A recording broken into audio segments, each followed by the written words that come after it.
Alors, s'il y a bien un diffuseur qui nous a habitués à oser en termes de nouvelles écritures, c'est bien évidemment la chaîne nationale belge RTBF. Alors Sophie, tu me dis si je me trompe dans les dates, après la série E en 2014, Burkland, une série tournée au smartphone en 2015, et La théorie du Y en 2016. Donc la RTBF revient avec une nouvelle série, et des plus audacieuses, puisqu'elle est exclusivement destinée à une diffusion sur Snapchat. C'est une première européenne, voire même mondiale, mais on n'ose pas trop le dire. On n'ose pas trop le dire, non. On va dire première européenne. Moi je le dis quand même, ça me fait du bien. Son nom, Génération PLS, on en parlera tout à l'heure, donc avec Adrien Bralian, qui de la boîte de production La Belge Prod, qui a donc assuré la production exécutive de cette série. Nous accueillons également donc Sophie Berck, de manager web création de la RTBF. On peut les applaudir bien fort pour cette dernière conférence. Alors, n'hésitez pas, c'est une discussion ouverte. Si vous voulez intervenir durant cette discussion, vous avez qu'à lever la main. Il y a des gens, Greg notamment là-bas, qui s'occupe des micros, donc il viendra avec grand plaisir vous amener le micro. Donc vous pouvez nous interrompre à tout moment. Alors peut-être avant de se plonger dans le bain, on l'a dit, on va parler en deuxième partie de discussion de cette série PLS. Mais avant cela, on va peut-être rappeler un petit peu le travail que vous effectuez au sein de cette cellule web création de la RTBF.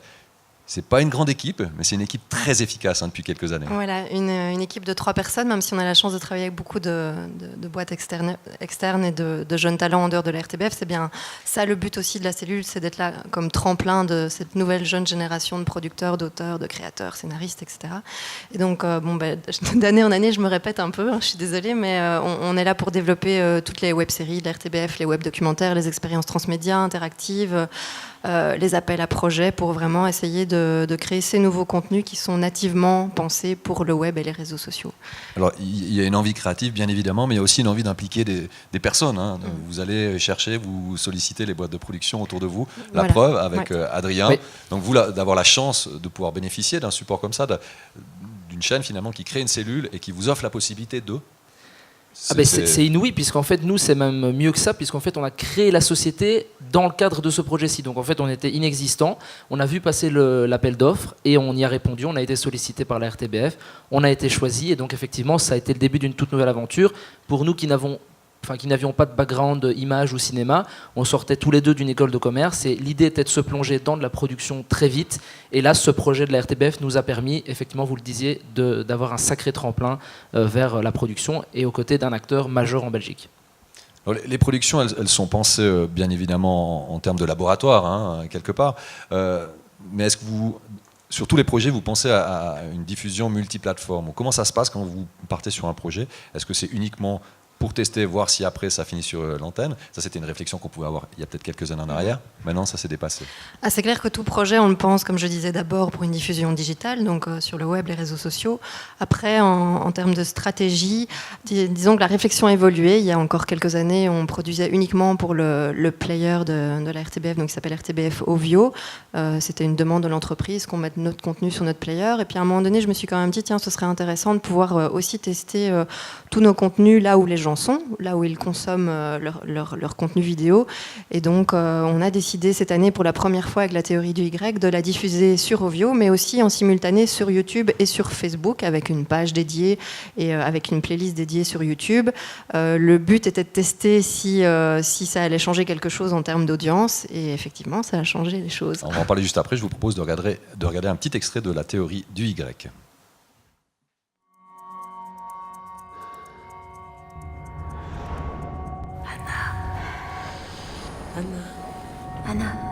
Anna, ça va, t'es sûre? Qu'est-ce qui s'est passé? On m'emmerde dans mon couple, je crois que c'est pas normal. Je te connais pas. Bon, tu payes combien pour avoir son numéro de téléphone? Ah, tu t'es donné toi pour me retrouver? Ça t'a dérangé? La nouvelle meuf de Claire? Ouais. Sérieux, j'ai jamais vu autant de lesbiennes d'un coup, vous vous cachez où? On se cache pas, on est partout. Je suis pas lesbienne! Ah. Mais t'es quoi alors? Tu me dégoûtes, Je suis pas normale en fait. Qu'est-ce qui se passe avec cette meuf? rien, ok? Il se passe rien. Mais arrête, tu fais n'importe quoi. Là, tu vas faire du mal à tout le monde. Je te plais comme ça. Moi, quand j'ai compris que j'aimais les meufs, je vais pas poser 1000 questions comme toi. Ok.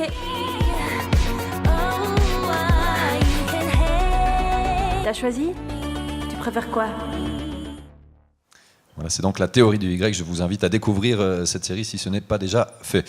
Alors, on l'a dit, une diffusion multiplateforme. Résultat, objectif atteint? Oui, objectif presque atteint. Donc, en fait, on a dépassé les 800 000 vues en cumulé, ce qui pour nous est très différent de ce qu'on faisait. Peut-être que vous connaissez les autres web-séries. On avait fait on avait fait Burkland, qui était exclusivement diffusé dans Ovio, donc le player, comme je le disais. Et ici, et pour ces web-séries-là, donc on était plutôt 150 000 vues pour une saison complète, ce qui en Belgique était déjà très bien, mais qui était quand même assez limité en termes d'audience.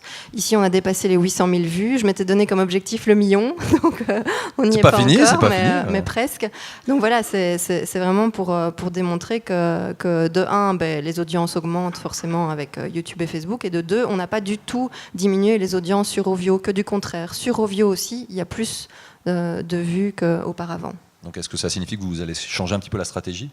Ça signifie que c'est un premier test concluant, je pense, et donc j'espère qu'on pourra continuer à, en tout cas, diffuser finalement là où les gens regardent leur contenu. Et ici, en plus, ça s'y prêtait bien, puisqu'on est dans une thématique quand même dans l'air du temps. C'était la première fois en Belgique qu'on abordait le thème de la bisexualité comme ça, de manière aussi claire.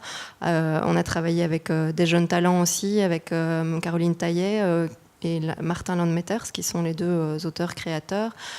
Caroline avait fait d'abord une pièce de théâtre qui a vraiment cartonné en Belgique, et puis on l'a transformée en web-série. Et voilà, le public a été au rendez-vous, donc pour nous, c'était tout bénéfice d'avoir testé cette stratégie-là. Oui. Adrien, ça vous surprend, ces résultats ? Non, ça ne me surprend pas. C'est vrai que c'est aussi étonnant qu'effectivement le média, ou en tout cas le player d'origine, ne soit pas cannibalisé. Alors ici, avec Snapchat, là pour le coup, on sort d'Ovio complètement et on va aller chercher ces jeunes uniquement, ou en tout cas dans un premier temps, puisque l'idée ce sera probablement d'archiver sur le média classique, mais d'aller chercher ces jeunes exclusivement et directement sur Snapchat en quotidien.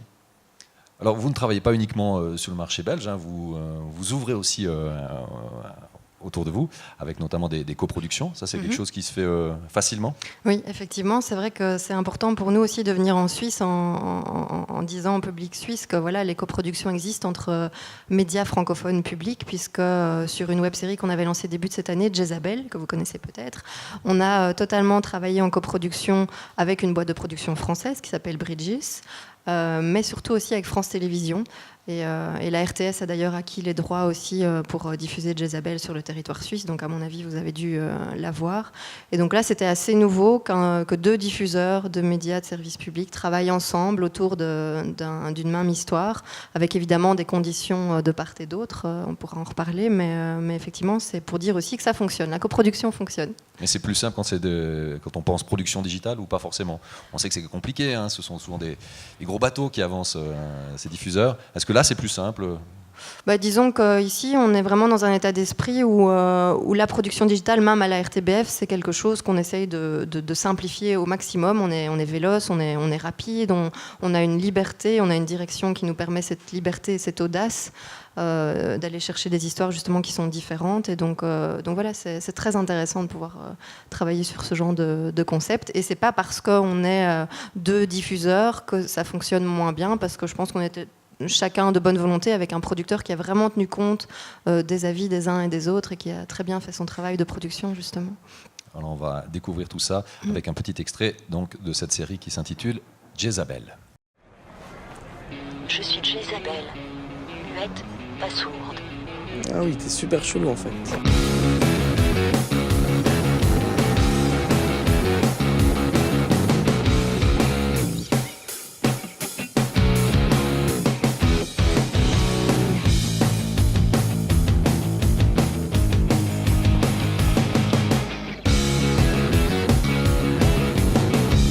Tu vas aller où là toute seule ?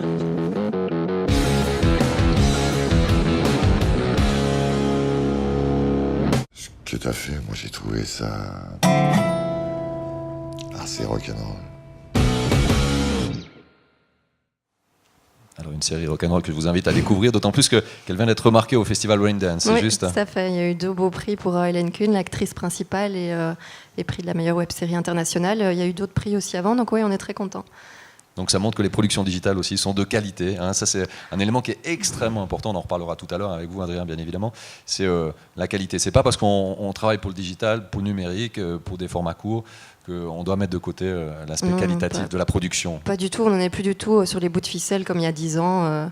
La web-série est aussi qualitativement, en termes d'image, de rendu, tout à fait tout à fait à niveau. Donc de ce point de vue-là, c'est important pour nous d'être dans la qualité, oui. Mais est-ce que ça vous facilite la tâche d'avoir des séries comme ça qui remportent des prix? Parce que ça vous amène aussi peut-être des financements plus simples. Alors vous êtes une chaîne nationale, mais est-ce que ça permet aussi d'avancer peut-être plus sereinement et peut-être de faire grandir l'équipe, j'en sais rien.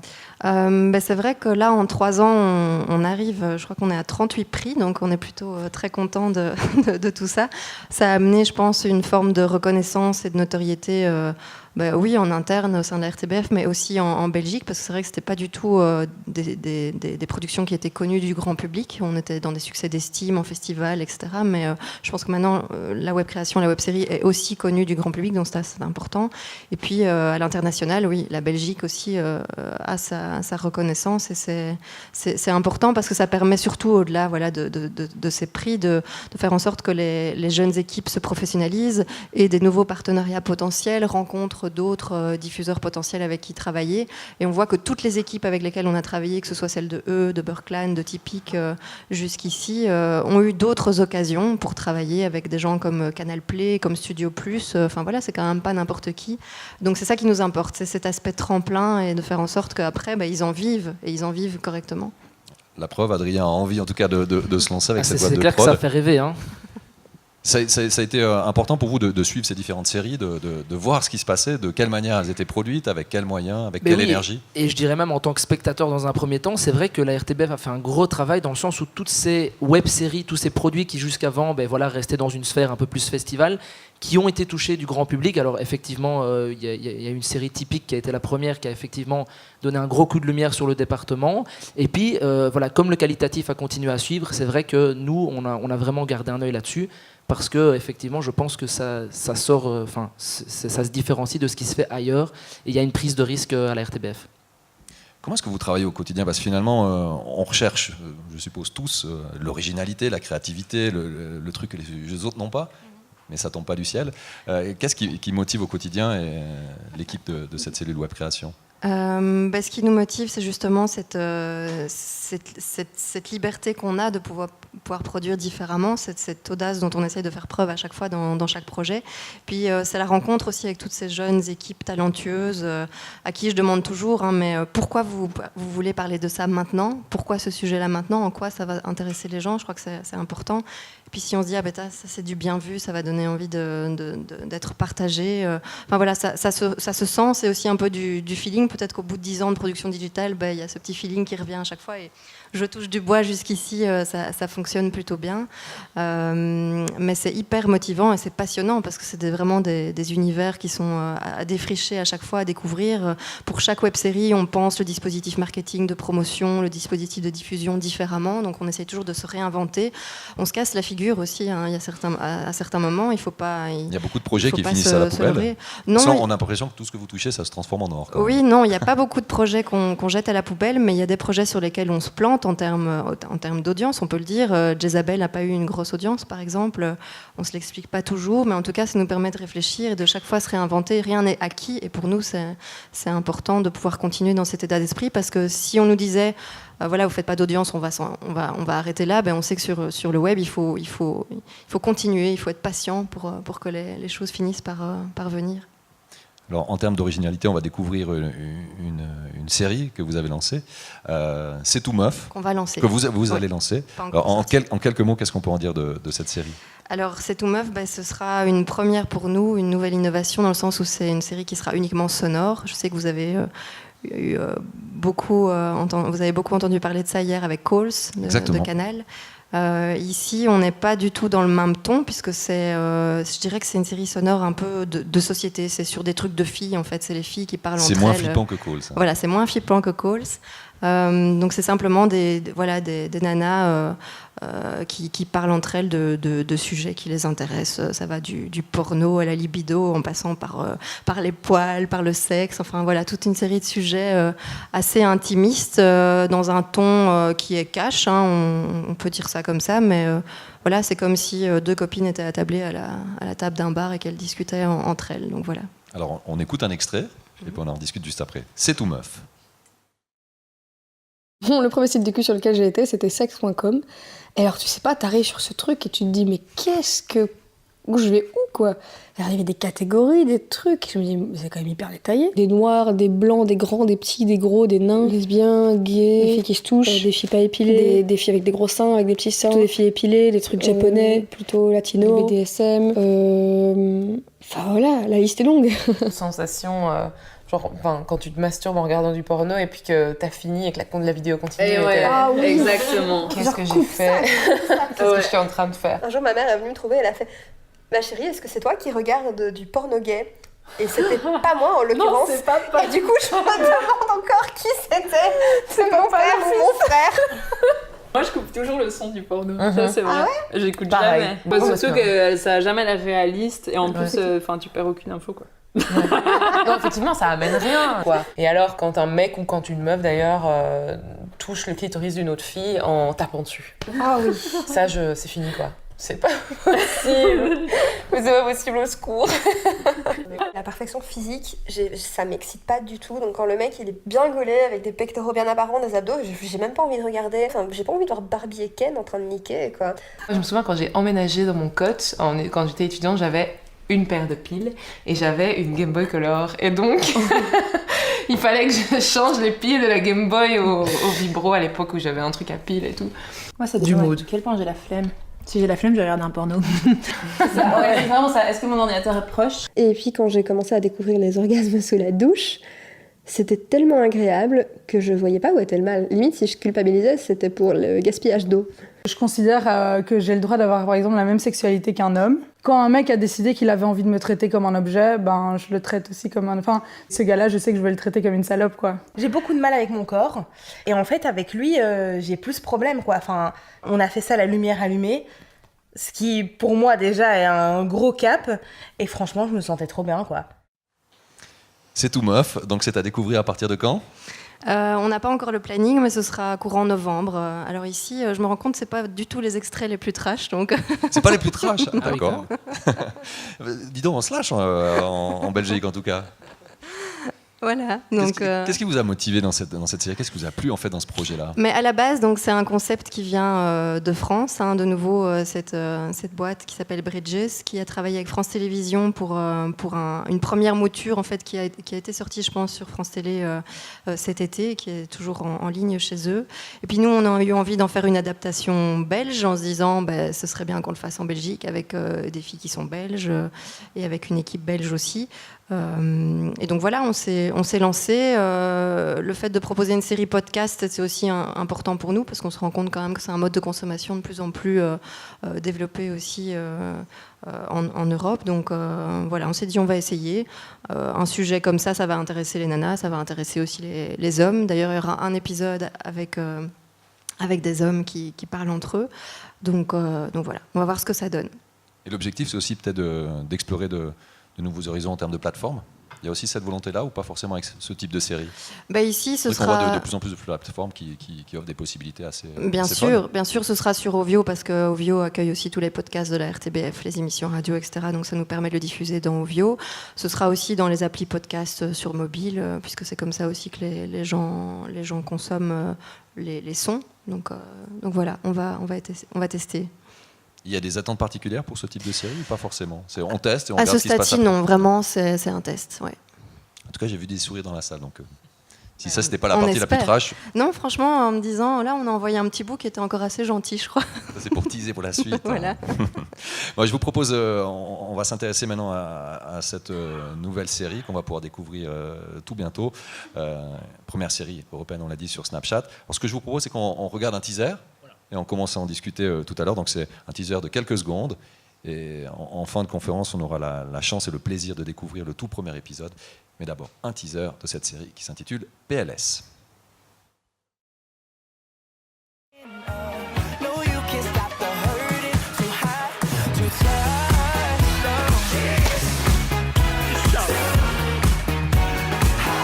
She's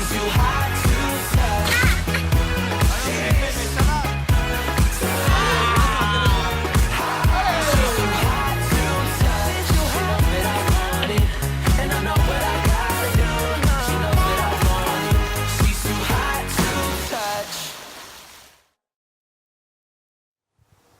Alors PLS, Adrien, qu'est-ce que c'est? Qu'est-ce que ça signifie? Mais PLS, c'est un ovni, hein, comme vous avez pu le voir. Mais alors PLS, d'où vient le terme? Alors ça vient de l'expression, alors je ne sais pas si on l'utilise en Suisse, mais donc qui signifie position latérale de sécurité. Et c'est très utilisé par la tranche de jeunes qu'on cible, puisque voilà, ce programme il va cibler les 15-25 sur Snapchat. Et du coup, nous on l'a un peu transformé, ce PLS, qu'on a transformé en post, like, share, évidemment, puisqu'on est sur un nouveau réseau social. Et donc du coup, on voulait vraiment faire ce mix entre ceux qui le connaissent et le transformer un petit peu vers ce côté réseaux sociaux avec poster, liker et partager. Alors la trame de cette série, juste en quelques mots. Mais la trame, elle est très simple. Alors là, ici, on a vu quelques images de leurs premières vacances, mais ça va être 5-6 jeunes qu'on va suivre pendant 2 mois. Donc 2 vrais mois, tous les jours, 5 minutes. Et en fait, on va les suivre dans leur dernière semaine de vacances avant de rentrer à l'université. Et puis après, il y aura la rentrée universitaire, les premières rencontres, les premières déceptions amoureuses, les sorties, les guindailles. Et puis voilà, après, il y aura le blocus qui va arriver. Enfin, le blocus, c'est ce que nous, on appelle quand vous étudiez. Je ne sais pas comment vous appelez ça on appelle en Suisse. Parce que le blocus, je sais qu'en France, c'est quand ils bloquent les universités. Donc nous, c'est pas du tout ça. Ah, mais nous, on ne bloque pas les universités en Suisse. Voilà, okay, nous, on y va. C'est ça. Et donc, du coup, voilà. Et tout ça va jusqu'à la fin. On va continuer à suivre l'évolution de tous ces personnages auxquels, j'espère, les jeunes vont pouvoir s'attacher tout doucement, 5 minutes par jour, uniquement sur Snapchat. Alors, c'est bien plus qu'une série originale, hein, c'est une série unique. Comment s'est passée la genèse, finalement, de ce projet et les discussions avec Snapchat? Je pense qu'il y a des tractations, ça ne se fait pas comme ça d'un claquement de doigts. Mais en fait, au départ, c'était la volonté de faire évoluer notre appel à projet pour la web-série qu'on avait lancée en 2014. Et donc, je me suis dit, ce serait bien qu'on essaye de faire autre chose que de la web-série de fiction. Et on s'est dit, on va lancer un appel à projet pour une autre plateforme, avec une autre cible. C'était aussi la volonté de la RTBF, donc service public de manière générale, d'essayer de toucher la cible des 15-25 ans, qu'elle a beaucoup de difficultés à toucher, comme beaucoup de médias de service public, je pense. Et donc voilà, c'était cette volonté, nouvel appel à projet. Donc on a essayé de penser quelque chose. On s'est demandé, tiens, est-ce qu'on va lancer quelque chose sur Instagram? Instagram, on s'est dit, ça va être peut-être un peu plus simple. Donc on s'est dit, on va aller sur Snapchat, parce que là, on connaît peu la cible et on connaît peu le média. Donc c'était tout nouveau pour nous de penser un cahier des charges à la base pour ce réseau social-là. Et puis voilà, on a lancé l'appel à projet, on s'est dit on va voir, peut-être qu'on va recevoir 1 dossier, 2 dossiers, 10 dossiers, 40 dossiers, comme pour les web-séries, on n'en savait rien. On a reçu beaucoup moins de dossiers que les 40 pour les web-séries. Fallait oser. Mais on a eu la chance de recevoir le dossier de la boîte de production d'Adrien et c'était un super beau dossier, très complet. Directement, on s'est dit ok, ils ont compris le principe de Snapchat, ils connaissent le truc. Et voilà, on est parti en production aussi très rapide, hein, puisque le dossier a été choisi au mois d'avril-mai. On est au mois d'octobre, les tournages, ou en tout cas une grosse partie des tournages ont eu lieu. On lance le projet demain, donc en fait on va vous montrer après l'épisode 1 en totale exclusivité aujourd'hui, puisque ça commence demain. Et en termes de production, Adrien va nous expliquer, mais il faut à la fois être rapide et à la fois tenir compte du fait qu'on est sur Snapchat, format vertical, sur un public bien spécifique, et ça implique pas mal de choses évidemment. Et alors tout d'abord, c'est vrai qu'on parle beaucoup de séries et d'épisodes jusqu'à présent. C'est vrai que nous, on communique toujours plus sur une story Snapchat, parce que comme je le dis toujours, si on avait voulu mettre une série sur Snapchat, on aurait pris la théorie du grec, Jezabel, qu'on aurait pu fragmenter en morceaux pour aller voir, tiens, est-ce que les jeunes peuvent le consommer sur Snapchat ici? Et la volonté de la RTBF était bien claire, c'était pas d'aller se servir de Snapchat uniquement comme nouveau moyen de diffusion, mais de construire une écriture, de construire tout un format pensé pour Snapchat et pensé pour la cible. Alors c'est pour ça que je parle d'OVNI, c'est parce que c'est pas ce qu'on a pu voir jusqu'à présent, et effectivement on a aussi voulu travailler sur la longueur. Pourquoi? Parce qu'en général une web-série ça fait 10 épisodes. Nous on s'est dit tiens, les jeunes, si on veut les tenir en haleine, si on veut pouvoir tester, pas l'addiction mais en tout cas le fait de leur fidélité au programme, on voudrait pouvoir les tenir sur 2 mois. C'était ce qu'on s'était dit au départ, si on veut tenir les jeunes pendant 2 mois en quotidien. Et du coup, forcément, on ne travaille pas avec les mêmes budgets non plus, puisqu'on est plus autour de 1 500 € les 5 minutes, quand traditionnellement on va tourner entre 8 et 10 000. Mais voilà, le défi était tout autre, et je pense qu'on a réussi, en tout cas jusqu'à présent, à transformer ce qui était sur papier dans un résultat où on retrouve tous les codes Snapchat que les jeunes connaissent. Et vous aviez déjà en tête l'idée de partir dans ce type de production, où c'était vraiment l'appel à projet? Vous avez dit, c'est ça, c'est le moment. C'est l'appel à projet, donc en fait, très rapidement, nous, l'idée, c'était d'aller plus vers des programmes de flux, donc on développait 2-3 concepts, on est sorti des études il y a pile 1 an, hein, donc voilà, comme je disais, on a fait des études de commerce, on a toujours eu cette passion pour les médias, pour le divertissement, pour la télévision. Et on était parti là-dessus, et puis on a vu passer cet appel à projet, et comme je l'ai dit à Sophie tout à l'heure, c'est vrai qu'on s'est dit, tiens, on est tout petit, on n'est personne, et là on s'est dit, c'est une chance qu'on nous tend, on nous dit, montrez-nous ce que vous savez faire, et on a sauté dessus, et c'est vrai que comme ça répondait à tout ce qu'on pouvait faire à ce moment-là, et où il ne fallait pas une équipe de 50 personnes de prime abord, quoi. Alors justement, en termes de production pure, comment s'est passée la réalisation de ces stories, voilà, plutôt que cette série? Parce qu'il y a des codes qui sont complètement différents, autant en images, mais aussi en écriture, en jeu aussi. En fait, c'était ça qui était très difficile à faire. Bon, déjà, là, ici, vous allez voir, les épisodes tournent entre 4 et 5 minutes. Les stories, tournent entre 4 et 5 minutes par jour. Même moi, initialement, c'est vrai que dans le cahier des charges, on avait, et c'était à peu près quelque chose de 1 à 2 minutes. Et puis, on s'est rendu compte, entre 1 et 2 minutes par jour, on ne saura rien faire. C'est-à-dire qu'on sera assis, alors on pourra faire des selfies, montrer des jeunes qui font 2-3 trucs, mais on ne saura pas raconter quelque chose, en tout cas pas sur la longueur. Et du coup, voilà, on a construit petit à petit. Et alors, en termes de tournage, c'est assez intensif parce que, mine de rien, tout est écrit. Donc ça a été à peu près 2 mois d'écriture, de trouver de casting, de tout pré-produire. Et puis après, maintenant, on est à cheval entre la production et la post-prod, qui va continuer comme ça jusqu'au bout du projet, puisqu'en fait, à peu près seulement la moitié est en boîte. Et encore, je ne vous parle pas de monter, mais est en boîte. Et puis on continue comme ça à cheval pendant les 2 mois qui vont venir. Donc c'est très intense, c'est à peu près 1 jour de tournage par story et 1 jour de montage, sans compter le dérochage, le séquenceur et tout ça. Donc c'est assez intense. Il y a aussi le choix des comédiens, hein. C'est aussi assez intéressant, vous me le disiez tout à l'heure. Il fallait quand même aller chercher les gens qui étaient en adéquation aussi avec le format, avec les gens qu'on va toucher. Et ça, c'était pas si simple que ça, je suppose. Alors, c'était pas simple, et en fait, au début, c'était même pas sur papier, c'était pas initialement ce qu'on avait prévu. Donc, on avait pensé effectivement à faire ce qu'on appelait faire appel à des guest stars ponctuellement dans le programme, éventuellement pour driver certaines communautés. Et puis, en fait, on s'est rendu compte, comme c'est nouveau, c'est quand même quelque chose dont personne n'a entendu parler, on ne sait pas ce que c'est. On s'est dit, est-ce qu'on va réussir à parler aux jeunes? Et là, on s'est dit, si on arrive à avoir 2-3 têtes d'affiche, donc des gens qui sont, alors voilà, les 2 têtes d'affiche, c'est des gens qui, à 2, vont réunir une communauté de 500 000 personnes sur l'Instagram, sur du Facebook. Donc on s'est dit, si on arrive à aller chercher ces gens-là, ce sera déjà un gros plus. Ils ont tout de suite adhéré au projet, on les a rencontrés, ils ont dit, ok, ça a l'air quali, voilà, c'est un truc qui est écrit, c'est un truc qui a l'air pro, on fonce avec vous, et puis voilà, ils font partie de l'aventure depuis 2 mois. Sophie, vous intervenez durant la production, vous êtes aux côtés de la boîte de prod, comment ça se passe? Oui, complètement. Comme pour les web-séries, on est vraiment des accompagnants éditoriaux du début à la fin, donc c'est-à-dire qu'on va avoir une vue sur l'écriture, sur les scénarios. Souvent, ils ont la tête dans le guidon, donc c'est important aussi de pouvoir dire, tiens, à tel ou tel moment, peut-être il faut revoir pour que ce soit plus cohérent, que ce soit plus accrocheur. En termes de casting aussi, évidemment, c'est un travail main dans la main, même si là, ils ont bien joué le coup, puisqu'ils ont quand même été chercher deux jeunes gars qui, en Belgique, ont leur petite notoriété, entre guillemets. Donc, c'était intéressant pour nous de voir aussi qu'on pouvait aller chercher des gens qui ont déjà leur communauté sur YouTube, sur Instagram et sur Facebook. Et puis voilà, on les suit au quotidien. Je pense que c'est vraiment un travail main dans la main. On pense ensemble aussi la stratégie de diffusion, la stratégie de promotion, la stratégie digitale. Ce qui est très important à dire pour ceux qui se lanceraient dans la production Snapchat, c'est que contrairement à une web-série qui va monter en puissance avec le temps, puisque là les audiences peuvent venir petit à petit, ici sur Snapchat, toute audience qui n'est pas là dès le départ, c'est une audience perdue, puisque les stories elles sont accessibles pendant 24 heures puis elles disparaissent. Donc tout contenu qui n'est pas vu directement, voilà, il sera jamais vu. Donc c'est pour ça que dans l'appel à projet, on avait aussi demandé spécifiquement qu'il y ait une période de teasing qui soit efficace. Donc c'est pour ça qu'on a lancé toute une série de contenus vendredi passé. On pourra peut-être déjà parler des audiences pour vous montrer que ça fonctionne pas mal. Parce qu'il fallait que dès demain, une semaine après, première story, la communauté soit déjà au rendez-vous. On peut pas, bien sûr, elle va continuer à gonfler, mais on ne peut pas se permettre de commencer avec 0 en termes de public. Le public a répondu présent, ça fonctionne bien pour l'instant? Oui, ça fonctionne plutôt bien, puisqu'on se rend compte qu'on est déjà, je pense, à 15 000 abonnés sur la story PLS sur Snapchat, un peu plus. Donc 15 000 abonnés pour nous en quelques jours, c'est assez fantastique. Je crois que chaque snap est vu en moyenne 13 000 fois, ce qui est très très bien aussi. Je crois qu'on a dépassé les 300 000 vues de snap en quelques jours. Forcément, c'est un chiffre assez important parce qu'il y a des snaps qui sont là tous les jours en plusieurs morceaux.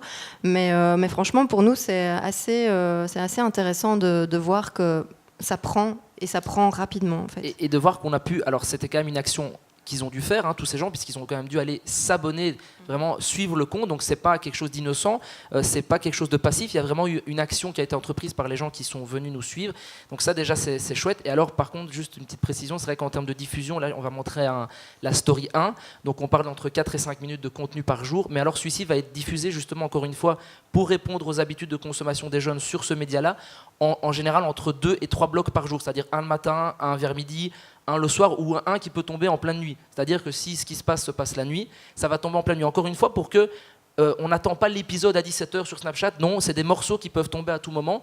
Et comme ça nous permet aussi que la story remonte en fait toujours tout en haut dans les fils de contenu des gens pour qu'ils regardent en entier l'épisode. Alors avant de découvrir en exclusivité cette première story, juste 2 mots sur l'aspect qualitatif. On en parlait aussi tout à l'heure.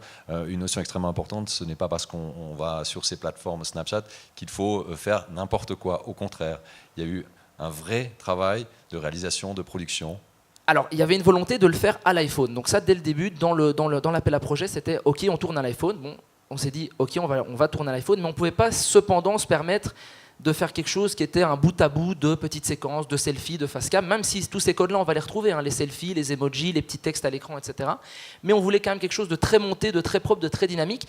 Et ça aussi, ça a servi à convaincre notamment les deux youtubeurs ou instagrammeurs un peu plus célèbres qui se sont dit « Ok, on veut bien y aller, mais alors on veut savoir si ça va être bien fait. » Toujours, attention, en se disant qu'on travaille avec 1 500 € pour 5 minutes de produits finis. Donc c'est vrai que c'est pas évident, donc on doit faire des sacrifices, on doit tourner très vite, mais on essaye que le rendu soit le plus attractif possible pour cette cible et que tous les jours il se passe quelque chose de différent, tous les jours si possible ailleurs. Et donc voilà, on essaye vraiment de les faire voyager pendant 2 mois et qu'ils s'attachent à ce petit groupe de personnages. Alors je vous propose de regarder ce premier épisode en exclusivité de PLS et juste après on peut bien évidemment ouvrir les questions-réponses. Donc PLS, premier épisode, première story. Première story. Faut que je m'y fasse, mais c'est mon grand âge. PLS, c'est tout de suite. Heureusement que j'avais dit 8h30. Et c'est quand même dingue qu'il arrive toujours à être en retard. C'est là les chatons. On est parti. Allez.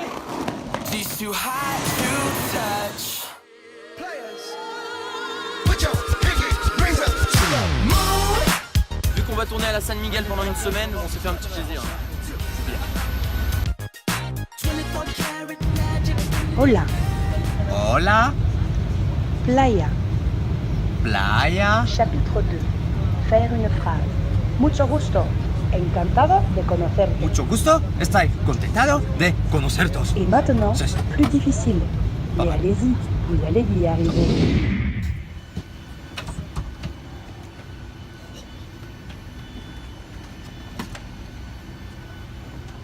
Mesdames et messieurs, bienvenue à l'aéroport d'Alicante. La température est de... Je ne sais pas, je suis pas encore sorti dehors, mais ça promet d'être muy caliente. Je vous souhaite à tous de bonnes vacances. Et les chicas, mon numéro de téléphone est le... Non.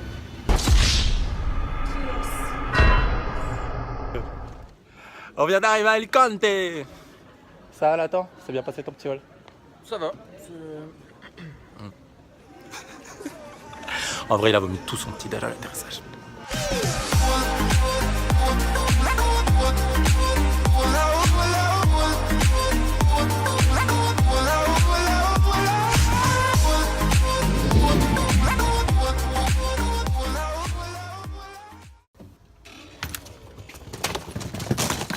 Oh, Sainte Vierge.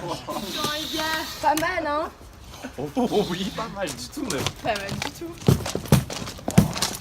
Dis par contre, ton père il aurait pas pu penser à un truc de plus pratique pour les valises? Bon les gars, vous êtes prêts? Vas-y, ouais, bien sûr.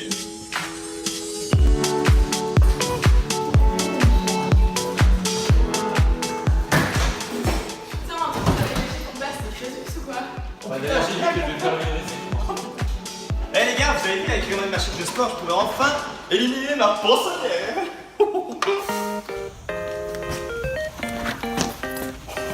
Wow. Ok. Tu penses à ce que je pense? My god.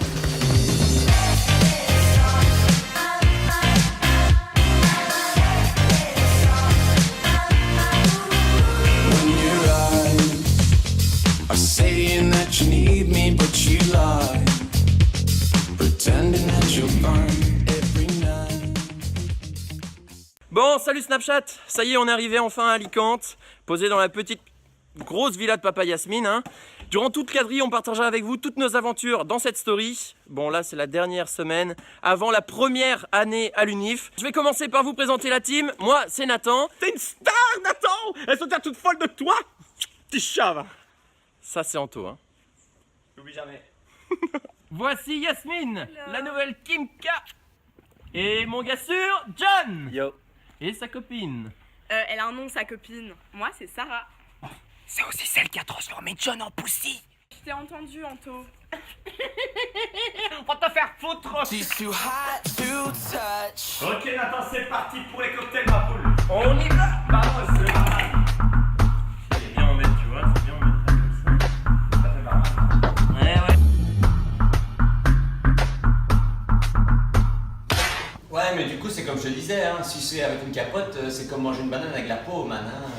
Putain, les gars, regardez ce qu'il y a de creux. Oh, putain, pas dire ça ouf. Ça, les mecs, Pas mal. Ça me donne une idée de ouf. Ça me donne. Ouais. Tu filmes encore? Ouais, je filme, t'inquiète.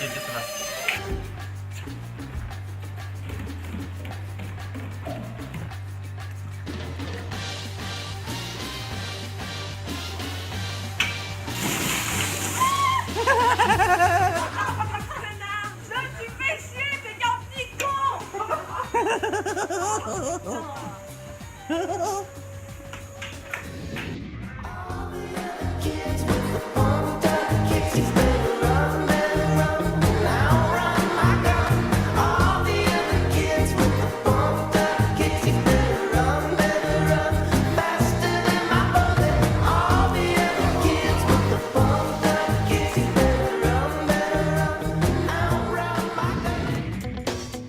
Just as things were looking up, you said it wasn't good enough, but still we're trying one more time.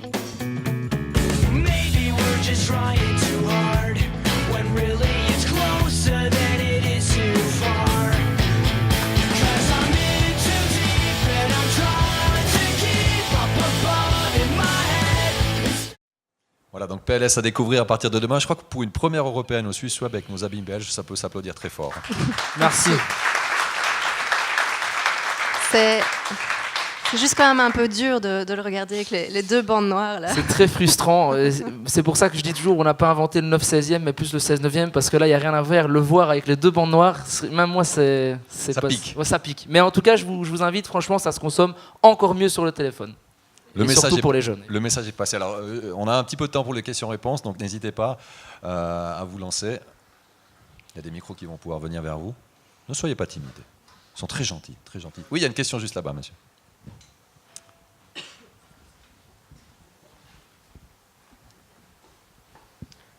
Bonjour, moi j'aurais voulu savoir comment la série a été financée. Du coup, il y a eu la RTBF, mais est-ce qu'il y a eu d'autres financements? Non, uniquement à la RTBF. Donc c'est le principe des appels à projets annuels qu'on lance, c'est que sur des saisons 1, on finance la totalité. Donc il y a un budget qui est connu à la base, c'est une enveloppe fermée. Donc ici c'était un budget de 80 000 euros. On dit 80 000 en Suisse, oui. Hein. Oui, en tout cas moi je le dis. Et voilà, c'est le principe que les producteurs et l'équipe de production sait à la base qu'elle est dans cette enveloppe-là, que c'est une enveloppe fermée, qu'elle doit se débrouiller avec ça. Et c'est plutôt sur une saison 2, alors qu'après, les financements peuvent s'élargir avec la possibilité d'avoir d'autres partenariats, comme sur la saison 2 de E, par exemple, où la production a été chercher Canal Play, et ça leur a permis de gonfler leur budget. Mais donc ici, c'était 80 000 euros financés à 100% par la RTBF. Oui. Très bien, merci. Une autre question? Oui, mademoiselle, attendez que le micro arrive.